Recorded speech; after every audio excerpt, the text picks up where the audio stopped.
Glória a Deus.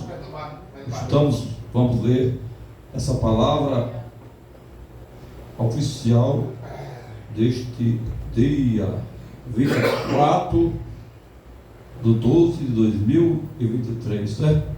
Estamos quase. Então, uma palavra que fala, o título dessa fala assim: Pedro e João aprisionados. Então veio aqui, que palavra linda, né? Essa é a palavra oficial do dia de hoje, né? Estando ele falando ao povo, sobrevieram o sacerdote e com o capitão do templo. E sucedeu de onde se muitos que ensinasse o povo, anunciasse em Jesus a ressurreição de entre os mortos. E lançaram a mão deles e os cercaram na prisão até o dia seguinte, pois já era tarde. E muitos, porém, dos que ouviram a palavra, creram e chegaram um número de homens, quase 5.000. Está vendo? Tanto aonde se converteu. E aconteceu no dia seguinte, reuniram-se em Jerusalém os seus princípios, anciões e escribas, e Anás, o sumo sacerdote Cafás, e João, Alexandre, todos quanto havia de linguagem do sumo sacerdote. E pondo-se no meio, perguntaram com que poder, em nome de que fizeram isto. Então Pedro, cheio do Espírito Santo, lhe disse: os principais do povo, vós, anciões de Israel, visto que hoje somos interrogados acerca do benefício feito aos homens, enfermo de modo como foi curado.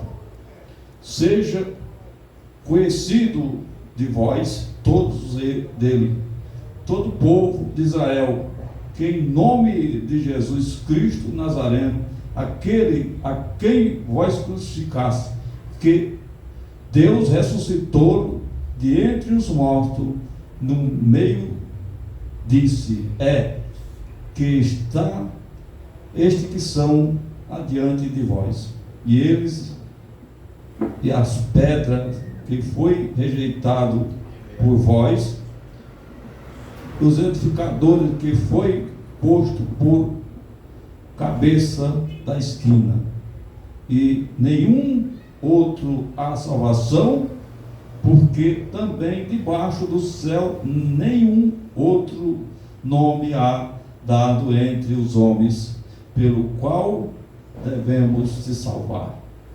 Então eles, vendo a ousadia de Pedro e João, informando que queria e era homens sem letra e indulto, maravilharam-se, reconheceram que eles haviam estado com Jesus. Amém? Só até aqui. Então, você vê essa palavra oficial aqui, o que nos diz, né?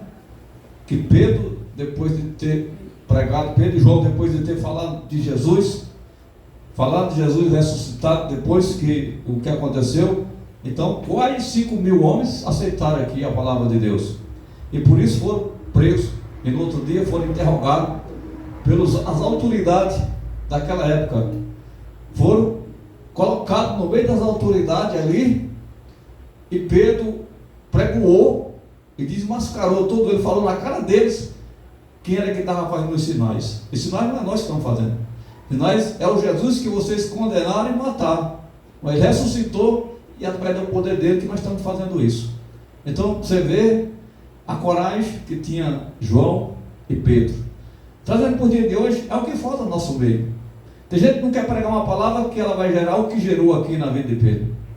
Tem gente que não vai pregar se souber que vai ser preso depois. Quem que vai pregar uma palavra sabendo que vai ser preso depois? E eles não ligavam para isso não.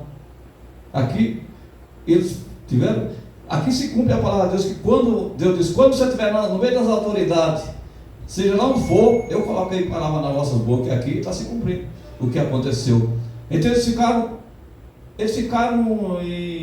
envergonhados e ficaram perplexos de ver, e até falaram, como é que esse homem é tão entendido na palavra, como é que esse homem fala tão bem, como é que esse homem dá uma lição em nós dessa forma, sem nunca ter estudado, não tinha letra, não tinha nada, e ali falando ousadamente dessa forma.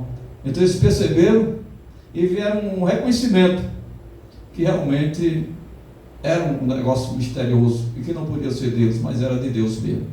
Então uma coisa que falta é ter isso no meio de nós. É o que está faltando no meio de nós.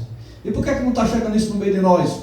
Porque muitas vezes nós queremos andar imitando esses homens fracos que não querem fazer a vontade de Deus, que estão desviados dos caminhos de Deus. Pedro aqui está dizendo, eu andei com ele. Ele chega a dizer, ele andou com Jesus. Claro que ele andou com Jesus, ele era discípulo de Jesus, por que ele não andou com Jesus? Então ele está dizendo aqui que valeu a pena estar com Jesus. Está dizendo aqui que valeu a pena ser discípulo de Jesus.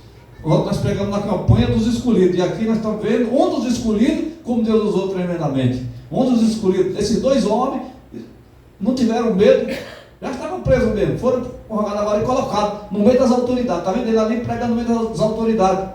E você sabe que quando eles pregavam, aqui provavelmente deve ter se salvado algumas das autoridades também, dessa pregação que ele fez.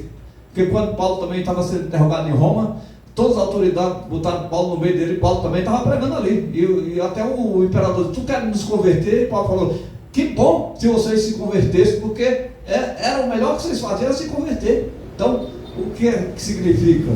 Que quando o Espírito de Deus está conosco, ele dá ousadia e dá poder para nós fazer a vontade dele.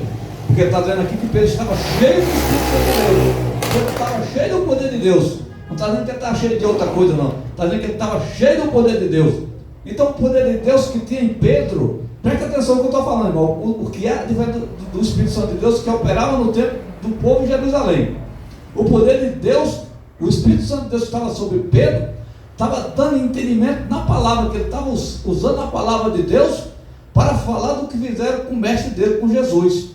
Hoje as pessoas dizem que está cheio do Espírito Santo de Deus e como é que as pessoas vão entender? Porque fica pulando na igreja, sapateando, derrubando cadeira e tudo, e ninguém percebe. Não, Pedro estava cheio do Espírito de Deus, mas estava fazendo um discurso que entrou na mente até daqueles que tinham letra, daqueles que eram os homens mais poderosos daquela época. Estava ali, Pedro conseguiu interpretar, implementar na mente deles com a palavra do Senhor, a ponto deles virem sentir e ficar envergonhado de tanto poder que saía através da palavra de Deus. Não foi poder de pular cadeira, não foi poder de sapatear, não foi nada disso, porque tem pessoa que se confunde, acha que a pessoa cheia do Espírito de Deus estiver pulando, sapateando, e é isso que está matando a igreja no Brasil e no mundo, que tem pessoas que vão atrás desses movimentos. Isso é movimento que não faz parte do reino de Deus. O que faz parte do reino de Deus é o grande conhecimento da palavra de Deus para entrar na mente das pessoas e converter o pessoa do pecado. Converter, o que convence a pessoa do pecado é a libertação, é a clareza da palavra. Porque o Senhor diz bem claro, por falta de conhecimento que o povo está perecendo. Então você falar em língua, sapatear, não está dando conhecimento para ninguém não está dando conhecimento de coisa nenhuma. O que traz conhecimento é ler a palavra e explicar, como Pedro estava fazendo aqui, explicando a palavra, dando a palavra para as pessoas se converter e entender, e a ponto de chegar, não, é só sendo Jesus na vida desse homem. Só sendo Jesus na vida desse homem, porque para falar como ele está falando aqui, ele mesmo tinha sabedoria. E realmente os anciões, que eram os escrivãos, esse povo que estava ali, os governantes que estavam ali, ficaram ali impressionados. E é isso que precisa estar na vida do homem de Deus, da mulher de Deus. Não adianta você, não impressiona com outra coisa, a não ser com o Espírito de Deus verdade, para mostrar ao povo que você é escolhido de Deus. Mostrar, pregar com autoridade, mas pregar dentro da palavra. Sem entrar nem um tio, e nem acrescentar, nem para lá nem para cá, e falar o que está escrito. Porque Pedro podia dizer, não, nós não podemos falar que esses anciões, que esse povo foi que mataram Jesus. Ele falou, vocês que mataram Jesus, ó, vocês que mataram, condenaram Jesus, e ele que ressuscitou, que está dando esse poder para nós fazer o que foi feito aqui. Não é nada de nós. Foi nós, como o discurso que ele fez quando o Espírito Santo de Deus desceu em Pentecostes, que começaram a falar que ele estava embriagado. Pedro também tomou a frente e disse, nós não estamos embriagados não, nós não estamos vinho nem cachaça, nós estamos cheios do poder de Deus, da graça do Senhor, nós estamos aqui cheios da unção do Espírito Santo de Deus, estamos cheios do conhecimento do alto céu, não é nada da terra. Então ele ali entrou em discurso também e falou ainda que aquele Jesus que vocês mataram, ele foi para lá, mas mandou o Consolador, e agora o Consolador está conosco para fazer a obra do Senhor. Então é isso que nós temos que entender, que o Espírito Santo de Deus, quando ele está na mão do homem, é para aperfeiçoar ele. Porque quando o homem está cheio do Espírito Santo de Deus, ele é um advogado na hora que for necessário, ele é um juiz na hora que for necessário, ele é um médico na hora que for necessário, ele é um psicólogo na hora que Deus quiser usar o psicólogo. Ele é tudo. O homem de Deus, quando está cheio do Espírito de Deus, ele pode ser qualquer coisa nessa terra, ele pode ser qualquer homem nessa terra, que Deus vai usar ele para qualquer situação, para resolver o problema que for necessário resolver. É isso que ele quer fazer. O que está faltando é o homem entender isso. Não tem preocupação. Se você é um escolhido de Deus, e Deus vai te encher do Espírito de Deus, não se preocupe com o lugar que você está, o país que você está, Ele vai te usar da forma que Ele quer. Até outra língua você vai falar, a língua do país e o lugar que você está, para benefício da palavra do Senhor e para entender que você é escolhido de Deus. Eu digo isso porque já aconteceu isso comigo. Eu estava no monte e fui com um japonês, e eu nunca tinha ido, mas porque tinha um japonês lá, Deus pensou em japonês para falar com o japonês.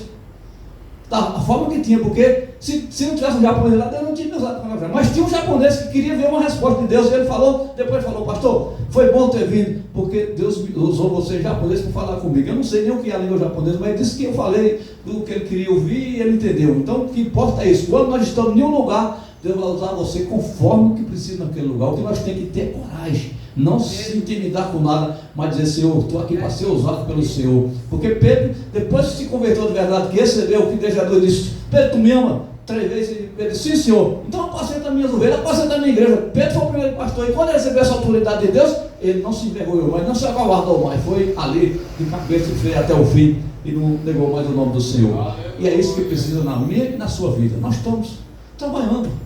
Vai chegar uma hora que é necessário nós entendermos. É só você entender. Jonas passou a vida inteira na obra do Senhor, e o Senhor mandou ele fazer uma obra, e ele foge. E eu digo que Jonas veio se converter de verdade quando está na barriga daquele peixe, porque ali ele fez uma oração sincera, ali ele foi sincero com Deus. Muitas vezes as pessoas estão brincando de ser crente, até enquanto ele não está encurralado no lugar que não tem saída para ele mais. Quando Deus encurrala ele no lugar que ele olhar para o lado e vê que não tem saída, que agora ele tem que provar que ele é crente para ele e para Deus, aí Deus vai agir na vida dele. Porque às vezes é preciso Deus fazer isso, como ele fez na vida de Jonas. Ah, Jonas, agora tu se vira, tu está na barriga de uma baleia agora tu se vira. Ele disse que Jonas orou e clamou ao Senhor e pediu misericórdia, pediu que o Senhor tirasse ele de lá.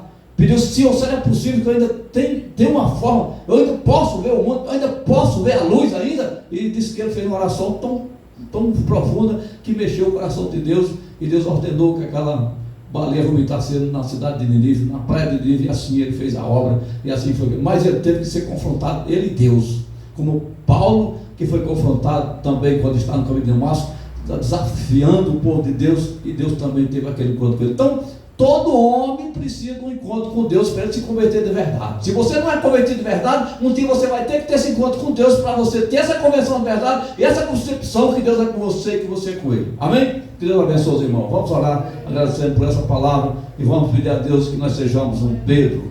Sejamos um Pedro. Eu quero ser Pedro. Tem gente que diz que não quer ser Pedro, não, porque Pedro tira. Eu quero ser Pedro. Eu queria ser Pedro. Claro, se eu tivesse a unção que tinha Pedro, que bênção na minha vida. Então, meu Deus e meu Pai, nós te agradecemos por essa palavra, Pai, e pedimos, Pai, que o Senhor derrame em nosso meio a unção que o Senhor derramou na vida de Pedro ali, para ganhar quase 5.000 almas. Ter essa ousadia, essa coragem, Pai, que ninguém tem. Meu Deus, encoraja a tua igreja, os teus obreiros, os teus filhos, os teus pastores na terra, Pai Todo-Poderoso. Entra com a providência divina, Senhor, que nós te pedimos nessa noite, Pai. Toma a frente do teu trabalho. Nós te pedimos e te agradecemos no nome de Jesus Cristo, Senhor, para todos sempre. Amém. Que Deus abençoe os irmãos com essa palavra. Vamos dar continuidade. Está só conversando, ainda tem muita coisa para acontecer. E vamos dar lugar para que Deus venha operar nós nessa noite, em nome de Jesus Cristo. Assim eu estou passando a nossa irmã missionária fazer o que ela Deus tocar no seu coração, e vamos ouvir a palavra de Deus. Glória, glória a Deus.